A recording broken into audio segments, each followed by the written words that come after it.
Good morning, good evening, good afternoon, wherever you may be, whatever you may be doing. Hello,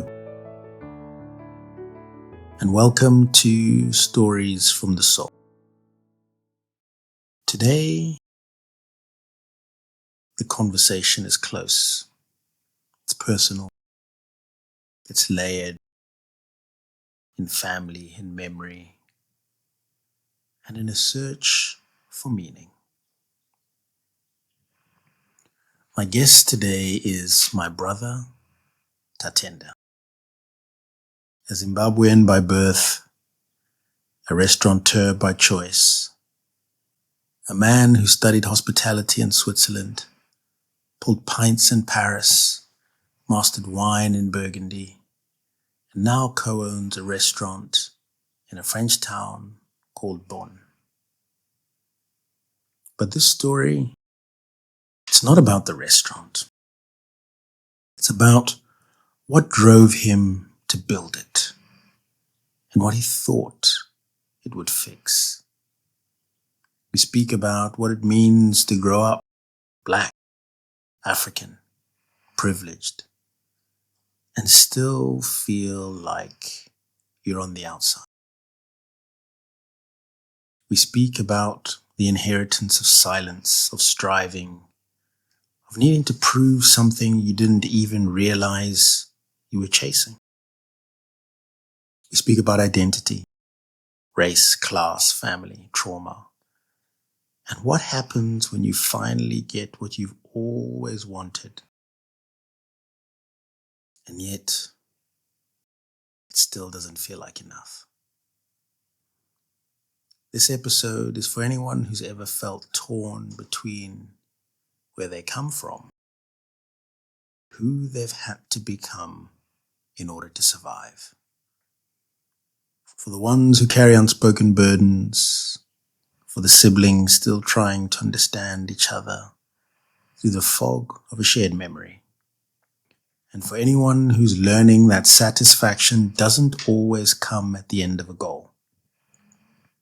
It comes when you stop running. Let's get into it. So I wanted to just talk about the journey. And, I've been privileged enough to watch you on it. And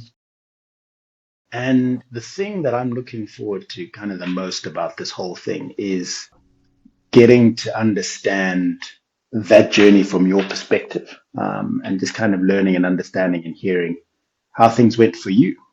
I think the first question for me is really a straightforward one. And it is about food. Why hospitality? Why this industry? Is this something that you'd always wanted as a kid? I mean, where did it come from? So for me, I think it's two or three things. First thing is I never knew what I wanted to do. All my friends, when we were doing, going back to my history, I failed my first year of O levels. I don't know if I've ever told you that. I did know that. You think I didn't know that? Of course I did. Yeah, so I had to repeat. So I repeated my O levels at Eaglesville because St. George's doesn't let you repeat your O levels there because it's not classy enough. It's elitist kind of way.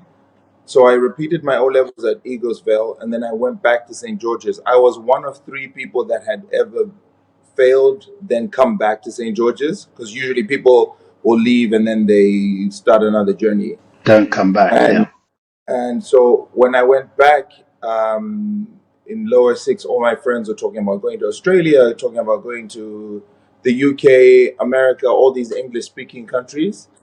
And so I went to see our guidance counselor, and she did a couple of tests to see what my character was like and what I was about.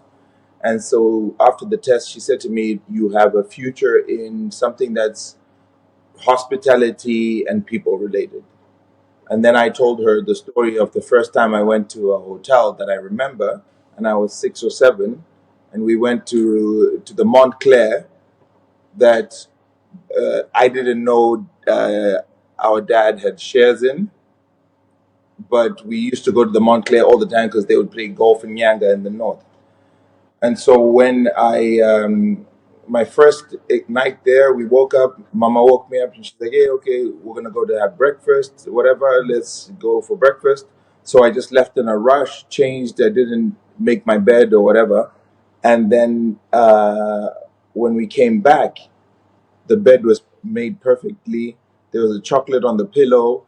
And I was just so impressed by the fact that the housekeeping ladies came incognito. And so in the back of my head, I was like, you know what? One day I want to work in hospitality. And so after this test, the lady had our guidance counselor. She gave me this very glossy brochure from Switzerland for the school that I ended up going to. And at the bottom of the brochure, it said, if you do an internship in Switzerland, you get 2,000 Swiss francs a month. And so I was already sold, because that was also my because I had to do some form of a PowerPoint presentation to Dad to explain to him why I would pick Switzerland over South Africa, because Uncle Masimba and Dedi were very bent on me going to Cape Town because it was a fraction of the price. But I was like, if I go and learn hospitality in South Africa, it's great, it's fine, but I want to go to the source. So I wanted to go to Switzerland. And I mean, is it something that you cultivated along the way, or it was just something which was just kicking around in the background? Like, I mean, how old were you? You said you were 6 years old when you went to the Montclair. Didn't think about this experience until I was 16, 17, when I had the meet with the consulting lady. But I've always wanted to leave Zimbabwe. So I had a phone call with Bamin Masimba when I was 9, which is quite crazy because I called him from Dedi's phone and I said to him, hey, I want to come to the UK. If I live in the UK now, 8 years or 10 years later, I can have British citizenship, and then my university is going to be for free. I spoke to Mama and Dedi about it. Dedi was like, oh, that sounds like a great plan. But Mama was not going to have it. She's like, there's no way my own son is going to be raised by someone, which is fair, which I understand. But I was ready to leave. So my foot was already outside the door when I was 9 years old. Yeah, that's interesting. That's interesting. And along this whole kind of journey, when did hospitality feel right for you? Was there a time when you just just clicked and it just made sense and you're like, you know what, this is for me. This is what I want to be doing. I think now when I reflect on it, like telling you the story about me being 9 or telling you about the housekeeping ladies, etc., I think when I reflect on it, it's always been something that I noticed, but I didn't know that I had. And I saw a TikTok where it was talking about you should be confident in 2 things that you do in your life, like if you're good with people or whatever. And I know that I'm very good with people. So that's one of my strongest points for me. So hospitality was kind of around me. And then it just so happened that I finally chose hotel school. So, I mean, okay, so you go to Switzerland, and how long was the course? So it was 3 years. And then I finished the Bachelor of Arts in Paris. With each course, it was 6 months of school, 6 months of internship. Okay. So those 4 years, was there a time when you said, yeah, no, this is for me. This is what I want to do always? Do you remember a eureka moment? Yeah. So we had the first year we were there, we had what they call the IRF, like international recruitment process. And the IRF, they would give you all the brochures of the hotels, the restaurants, the like big names, etc. And I had obviously seen Ritz-Carlton, and I was like, okay, Ritz-Carlton is like creme de la creme, kind of like Hilton or whatever. Studied up on Ritz-Carlton Barcelona, went to the presentation. And when we went to the presentation, the lady asked us all as first years, like, oh, does anyone know about Ritz-Carlton? What's our motto? So I put my hand up. No one put their hand up because, everyone's a first year. They're a bit like shy and like reserved. And I said, the motto is ladies and gentlemen, serving ladies and gentlemen. And she was excited. She said, wow, you studied up and you know what you're talking about. You've got a good charisma. And then the second question was, I don't really remember what it was, but it was something, again, that I put my hand up for and I answered the question. So she said, I like your energy. I like the way you think and how you talk. Please come to my booth after the presentation. I've got a job for you. So she literally said, I've got a job for you. So obviously, first year, everyone's looking at me like, oh, look at this guy. He's answered the questions. First year, he's got his internship or whatever. I get to her booth after the presentation. You know, two of my friends were with me. I was walking with my shoulders high, chest out, thinking that I'm the boss. And she's like, first question, do you have a European passport? Mm. And I said, no, I've got a Zimbabwean passport. But in my head, I was like, what does that have to do with anything? She's like, oh, no. Well, sorry, unfortunately, we can't hire you. But we've got some places in Portugal for you. So in my head, I was like, why do Europeans look at Portugal as a second or third world country? Why can I not get my job with you in Barcelona? Why do I have to go to Portugal? So from that moment on, so it would have been roughly in October, November of 2009, sorry. And from then on, I was like, I'm never going to work for a big mark or a big chain. I'm only going to work for an individual place. And so if I wasn't going to work for a big brand, it would mean that I would have to either work for myself or find an individual or independent hotel or restaurant. And so when I moved to Paris, I worked at the Long Hop. And then when I moved to Burgundy, I worked at Chateau de Chailly, which was an independent hotel. And at the end of the day, it was like, you may as well just open your own thing. Okay. So how did that moment, take me back to that moment when they were like, no, we've got nothing. We want you, but we've got nothing for you. Because she went from being extremely excited to having me because of my energy and knowing the motto and all of that, to, oh, you're not one of us, so actually you can, go south.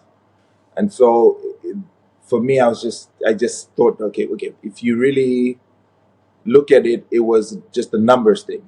Places like the Ritz-Carlton, they just take you by numbers, but they don't need to like stretch longer or go further outside of someone who has a European passport. According to that experience, I mean, I don't know how their policy is now or whatever it is.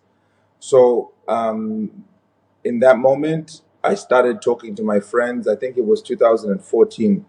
And a very good friend of mine, Madi, whose paintings are actually on the walls here in the restaurant, he said, it was the first time we were drinking together by the Seine and we were having a good time. So it was back in 2014. And he picked up a rock, and I think it was like a piece of clay or something, and he drew on the tar. He drew like a big painting of him and his ex-girlfriend at the time. And I looked at him, I was like, hey, you're not just a musician, you're an artist. He's like, yeah, I'm an artist, but it's chilled. And he's French Algerian, so same story. His dad used to work for the World Bank, and he grew up in Bethesda, Maryland, in Washington, D.C. So he was like, I had to study at La Sorbonne, but my passion is to do art. And so I said to him, one day when I open my restaurant, I'm going to put your art on my walls. And this was a drunk me just, chatting. And 10, 15 years later, here we are. That's very cool. That is very cool. I didn't know that. That's very Yeah. cool. And so now I have his So what is art. he doing now? And now he's a comic book artist in New York. And he's got a name for himself. He does all the Comic Cons. I bought all of the original series of his comics. They're still in plastic, untouched. That's my investment. So in 10, 15 years, when people are like, oh, do you have the original Amadi Keen comic books? I'm like, yes, they're untouched, still in the plastic. Classic. I like that. So, given that whole kind of experience with, at in your first year, what was it like being in Switzerland? Was it culture shock? Was it Was it natural? Did you feel, I mean, how did you feel being an 18-year-old from Zim all of a sudden in the Swiss mountains? So it was a bit of a funny story because already I had to do the PowerPoint presentation to convince Dad to send me to Switzerland. And then he's like, "Oh, in Switzerland they speak German." I was like, "All right, great. They speak German." I did 6 months of German classes only to find out that I had picked a school that was in the French speaking part of Switzerland. So I arrive, so you get to Aéroport Genève, and it's like, bienvenue, welcome, and willkommen. So I was like, "Oh, willkommen is German." So, like, yeah, great. I'm in the German speaking part. Get to doing the like immigration passport control. The lady is like, "Bonjour, monsieur, vous allez bien?" And I'm like, sorry, I only speak a bit of German and English." And then, so I found out, so that was the major culture shock for me, because I found out that I was in the French speaking part of Switzerland. Also, to find out later that they speak 4 languages in Switzerland. It was nice to be in a small town because I think we had 72 nationalities in our school, and there were only 500 students. So Wow. Wow. it was almost like, I think, 20% each time of like different nationalities. So we had International. Yeah. was super international. And then it was a bit of a culture shock. We took a bus from Geneva Airport.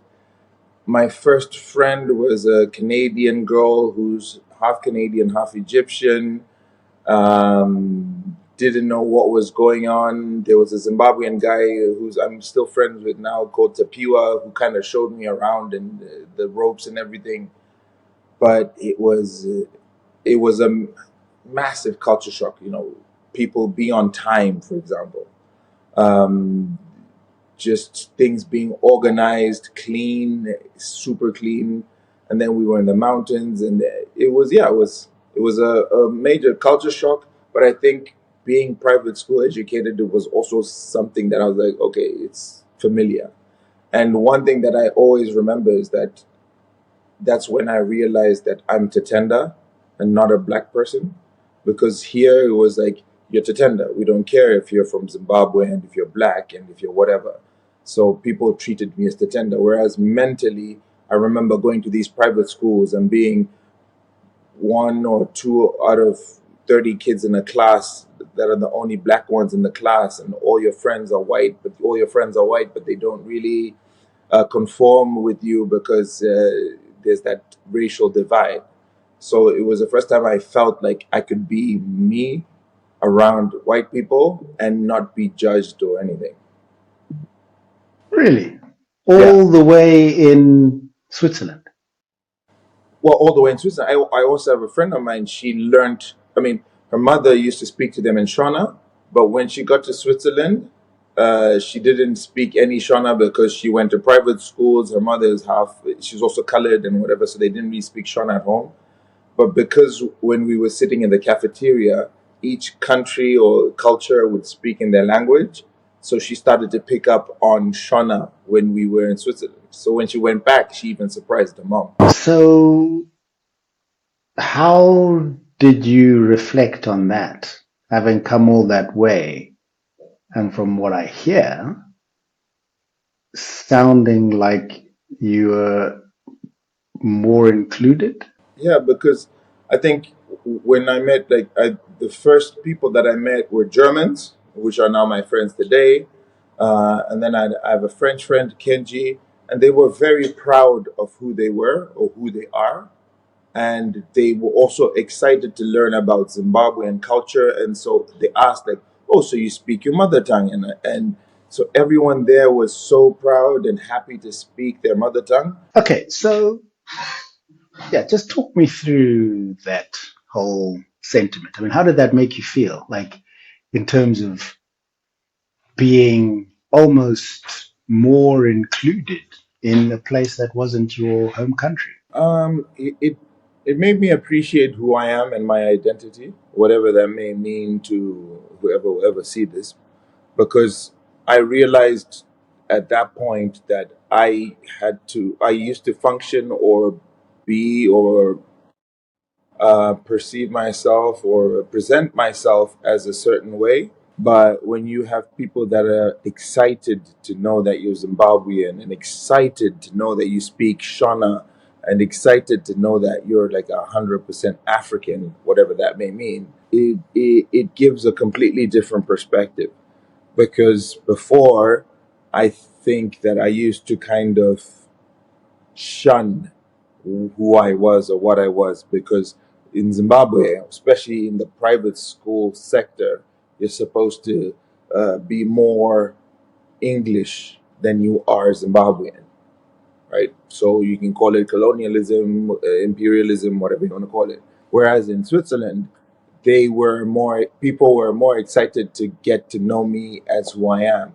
So when my friends talk to me about um, Sekuru Mende having lived Kumusha with a hut and whatever, they're happy to hear about that because they can identify with the fact that they also have like cultural backgrounds where people still do traditional things. So just give context to those who don't speak Shona. What do you do? What are you referring to? Where are you referring to? Oh, so yeah, sorry, Kumusha would be like the village. And this is also one of the reasons why I'm so happy to be where I am now, because essentially the town that I'm in could be considered as a village. So Kumusha, meaning village, or rural beginnings or rural spaces. And the only difference here is that things are developed. Aside from the advancements that we have, you're still quite traditional. So people will still go to restaurants, not like ours. They will go to restaurants and have like a bœuf bourguignon, or they'll have the escargot, or they'll have soupe à l'oignon, like the onion soup, because that's what they've done since time immemorial. So, okay, how have you been received in this, from what I'm hearing, rural town? I mean, is it small? What town is it that you're in? I'm in Bone. Bone is a town of 20,000 people, the population. 40 minutes from Dijon, like the mustard. Uh, 3.5 hour drive from Paris. 2 hour train from Paris, and the a lot of people perceive Bone as being racist, but it's not racist. It's just more they don't trust people that aren't people that they know. And once they get to know you, they love you and bring you in and they embrace you, but they need to see and double check who you are and what you're about. And one thing I learned being out here is that I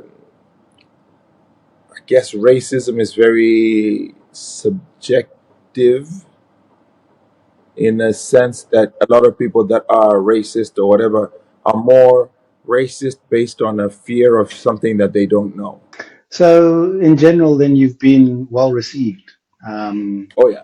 at the restaurant. What about previous to that? So, after the long hop, you went where? After the long hop, I moved to a smaller town than his, little village called Shai. And I started at reception, and I was working at the reception. I worked at the reception for about a year and 4 months. And I started in 2020, so it was right at the beginning of COVID. Um, and same story, small town, was well received. And then I got a position because the maître hotel, so the restaurant manager, left after a year and a half that I was there for, and they promoted me because they knew that I was more hospitality restaurant related. So they gave me this position, and I was received very well. The people that actually trained me, I worked with Thierry Ledieu, who was sommelier de France, so the sommelier of France in 2005. He trained me with my wine. I had Josiane. Josiane was the one who trained me in terms of just how you do general hospitality, because I just only worked in a pub, and then I was at reception, And so everything to do with banqueting, everything to do with service, presentation, things that I had learned at school, but like had never really done training on, she gave me, I guess, the passage to understand that, all of the, ironing, the tablecloths, and all of that kind of stuff. So when people look at me today and they're like, "Oh, you must have worked in these brilliant places and have all this experience," and I'm like, "Actually, not really." Most people that come into a restaurant assume that you know what you're talking about and feel less of a person in terms of their understanding of wine and beverage. So when they come in and they say, like, "What do you think of this Pinot Noir?" All I have to say is that notes of black currant. It's light on the palate or heavy on the palate, and it goes well with this. Done. 90% of the people. The one risk that I had was this group that I was talking to Anton about, the group that came in and spent 1,900 euros last week. They're from a family here that has a 5-star hotel. They came in and they were buying a bottle at 380 euros, so they knew their wine. But the upside to that is that when they look at your menu, they choose what they know and what they like, and those that don't know anything will ask for your advice, so you can run the situation as you want. So take us to that moment when you. So there's how many of you who are in the restaurant? So we're 3 associates: Natasha, Canadian; Mark, French; and myself.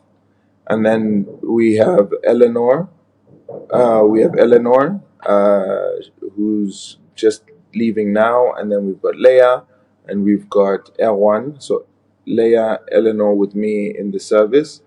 And then Erwan is in the kitchen with Natasha and Mark. And then we've got our dishwasher, David. Okay, so when the three of you, the three associates, decided, I mean, just kind of talk to me about how did that come up in terms of buying a restaurant? So my friend and I, Madi, that I told you about, when I sat with him by the Seine and we had a drink, and I said to him, "Hey, I'm gonna put your art up in my restaurant one day." That's where I started the conversation of opening a restaurant. So 2014. Um, and then I mentioned it to Natasha, who's been my best friend over 11 years now. And I spoke about it every year to all of, or what, to anyone who would listen. I told them about me wanting to open a restaurant. And so at some point, I think because I was talking so much about it, I had no choice but to do it. I didn't want to be then the guy who just talks about something and then doesn't show up about it. Um, I moved to Burgundy in 2019. And after moving here, I started looking around for places to buy, rent, or whatever it was. And then when Mark and Natasha moved down to Burgundy, they actually did the research, they found the place, and we ended up here. And I how is mean, it? I don't, I mean, I'm the guy, I'm the face on the website and whatever. We try to say that the whole concept is the three of us, but the idea was all me. I was the one who was brave enough to say, like, "Hey, let's step aside and not work for other people. Let's just do it ourselves." And this all comes on the back of that experience that I had with the Ritz Carlton, where they told me that I could go work in Portugal instead of working in Barcelona because I didn't have a European passport. Hmm. So that stuck with you. Oh, it lives with me every day. So anything that I do, anything we achieve here, I'm like, "Oh, okay, cool." If it lives with you every day, what does that mean? I think to me it means kind of a similar thing to the whole segregation and colonialism thing, where it's like, as a black person, we weren't supposed to do certain things or weren't allowed to do certain things, and so I do certain things to defy, excuse me, those options or those ways of thinking. Hmm. And so, yeah, so I guess just kind of going with that, it's, is it something which that experience, what sort of impact would you say it had on you? Um, well, it's something that I realized in the last year and a half, that because of for me, I don't know how it is for other people who went to other black Zimbabweans who went to private school, but for me, it was something where if you're raised in that environment, you're less of a person as a black person. And this is why I was talking about the accent and the way you have to speak, the code shifting, as they call it on social media, where you behave a particular way so that you can fit in. But what I hadn't realized is that I still did go to a private school. So if I was white, going to private school is quite elitist. You know, you go to a private school, it's for better education, better experience, better exposure. So we'll come back to the year and a half ago. Prove something to who? I guess the society. If you look at Zimbabweans, that especially people that make quick money because of diamonds or gold, or people that whatever it is, they buy the flashy car. You know, in Zimbabwe, we have those Rolls Royces that only 20 were made, and what do you need a Rolls Royce in a city that has potholes everywhere? But it's like a statement. It's like, we are here. Look at us. We made it. And so for me, without knowing it, and I only realized it a year ago, everything I've done before up until today was to prove to the society in Zimbabwe. So if you follow me on social media, as you do, some of the things that I show people doing wine tastings and stuff like that, it's like, hey, look at me. Like, no one's doing this. Hmm. So, so what happened a year and a half ago? Uh, a year and a half ago, I think I took a moment to like, just before we opened the restaurant. Um, I you know I was excited. We got the deal. We opened the restaurant, and then we started running the place. And I thought that I was going to feel something once we owned and opened the restaurant, and I didn't feel whatever it was or whatever I thought it was supposed to be. And it made me What was change the that? way. I don't know. Like I used to, I had this feeling for, I guess, for 10 years. I was like, okay, I'm going to open a restaurant, and I think I thought that I was going to feel that I was complete now or satisfied. And actually, that's not the feeling that I had. It was just like, oh, okay, well, that's done. What's next? And this is why I keep referencing myself being bitten by the entrepreneurial bug, where everywhere I look, left and right, I want to open something new or invest in something or get involved with people or whatever it is. So, what is satisfaction? For me, well, after a year and a half ago, for me, satisfaction is that I can get up every day, I can walk my dog, and both my parents are alive. That's my satisfaction. I have a good relationship with my siblings.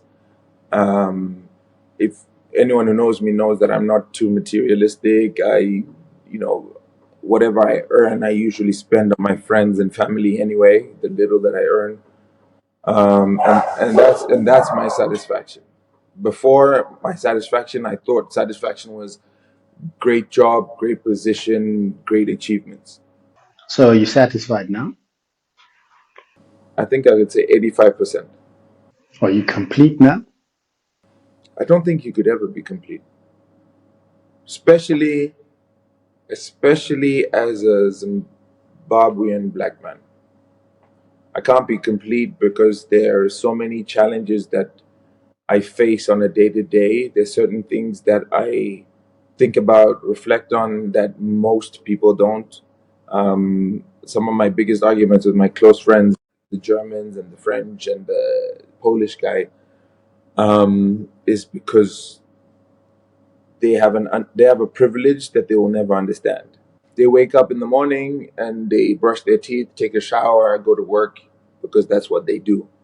I wake up in the morning, brush my teeth, take a shower, walk my dog, but I'm paying attention to the police car, making sure that I'm presentable, making sure that when I see a woman crossing the street or walking towards me, that I look as kind and comforting as possible, smile every time so that people feel comfortable around me, because I feel that being black, people have these prejudices, right? Whether it's true or not. But isn't there a bit of a disconnect between what you're saying you have experienced once and that being from a black person and what you're describing? In that, you're saying that you've had one experience about racism, one and a half, I guess we could call it. So what would make you act in the way you just described? Because I think that's how I saw the world when I was growing up. I have a friend of mine, I'm going to say his name, David White. And I used to go to his birthday parties. We were like this because we were at school together. And we were at the bowling alley by Sam Levy's village, which is whatever it is called now, the shopping mall in Harare. And we're at the bowling alley, and we were, I think, 13 or 14 years old. And I saw a white woman, and I was like, oh man, that's a pretty girl. She's nice. And then he said to me, yeah, yeah, she's pretty, but she's not for you. Right. And so from that moment, although I walked the walk, talked the talk, it was in that moment that I was reminded that whether or not you walk the walk, talk the talk, you're still black. And so from that point on, I always behaved a certain way to try and fit in or to be accepted, because my friend from age 6 didn't accept me completely because white women apparently are not for me because I'm black. And I think without knowing it subconsciously, that's how my behavior has been. My behavior has been to be able to be accepted and to fit in, also knowing that I'm not accepted, if that makes any sense. Yeah, no, I hear you. Um, it's it's I hear what you're saying in terms of the experience that you've had, um, and I guess the question would be, having come from the words that you say, like an elitist school, is the question is your was your experience wrong? Was what you took away from your experience shaped by the fact that you were actually, let me rephrase that. You grew up in a free Zimbabwe, yeah? And so, I mean, outside of school, the majority of people who you would see were what? Were they what ethnicity? They were black. Okay.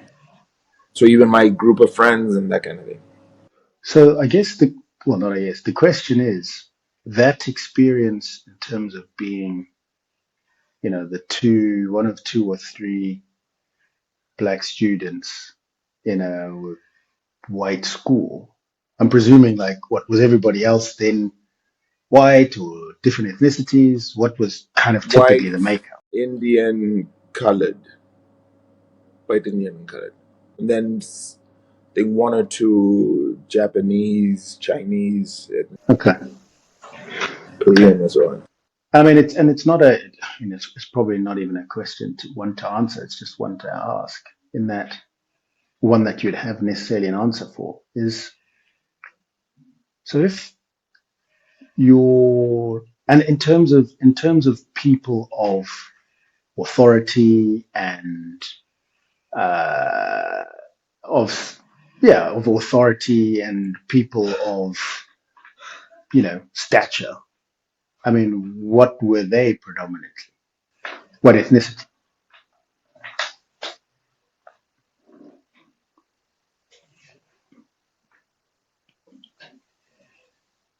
All my other and my English language teacher, well, Julia, Auntie Julia. all of them were white. Okay, So but my outside of authority. school, I mean. Oh, outside of school. So when you say authority, what do you mean? I mean, just, the doctors, the Doctor, engineers, the dentist. professionals, the Dentist was white.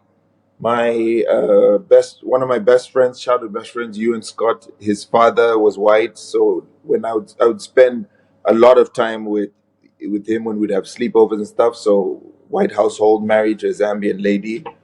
My other best friend, Scott Lunga, they lived off Otter Road, number 9 Otter Road, or in Venona. So again, this high-end elitist area that they lived in. Or I felt bad for living in Maybell, even though we lived on a hill in a big house. It didn't seem like it was enough because you're not living in Bardale, or you're not living in Mount Pleasant, or whatever it is that one has to live. And people would come to our home. But were these things that people actually said or things that you thought people were saying? I think it was my interpretation, because I would see the reaction, like the facial expressions that people would make when I'd be like, "Oh, we live in Maybell Rain," and it's like, "Oh yeah, when you're 7, 8, or 9, you're doing your birthday cards and you're writing the address on the thing, and you give your white friend the invitation, and they're like, Maybell Rain, that's not, bearing in mind that at that time, all the way until 2006, I think, we were the only black family on our street, regardless of Maybell Rain or not Maybell Rain. This, for me personally, has been one of the things that I have most appreciated in terms of coaching and therapy.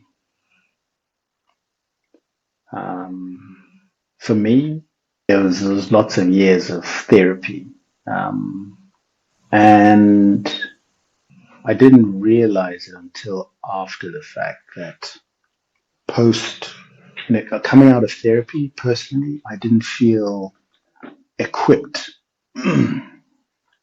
And what I got from coaching was just having somebody who is witness to your story.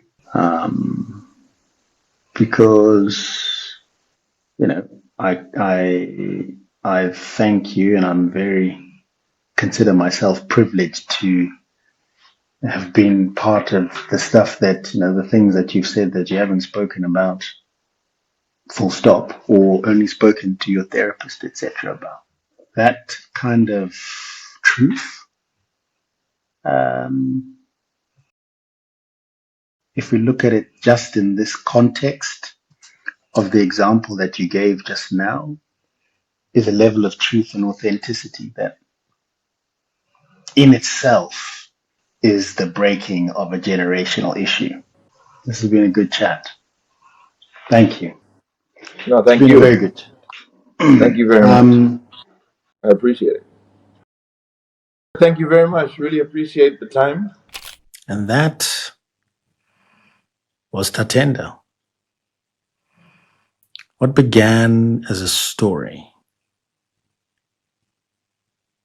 about hospitality and entrepreneurship became something much more layered.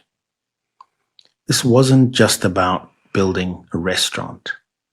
It was about trying to build peace in a world that taught him to be everything but himself. Now, there's a lot to carry from this conversation, but 3 truths really stand out to me. The first, success doesn't silence your story. Even when the restaurant opened, there was no sudden feeling of arrival, no internal celebration, because the deeper work, the unlearning, the unpacking, the healing was still unfolding beneath the surface. And secondly, striving often hides a silent audience.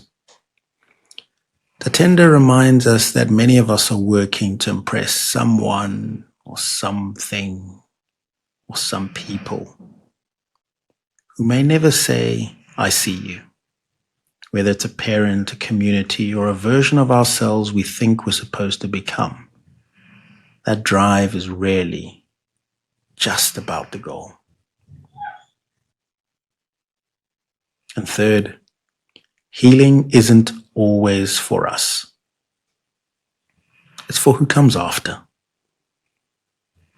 His decision to focus on the next generation is a quiet revolution. It's how cycles break. It's how the story changes.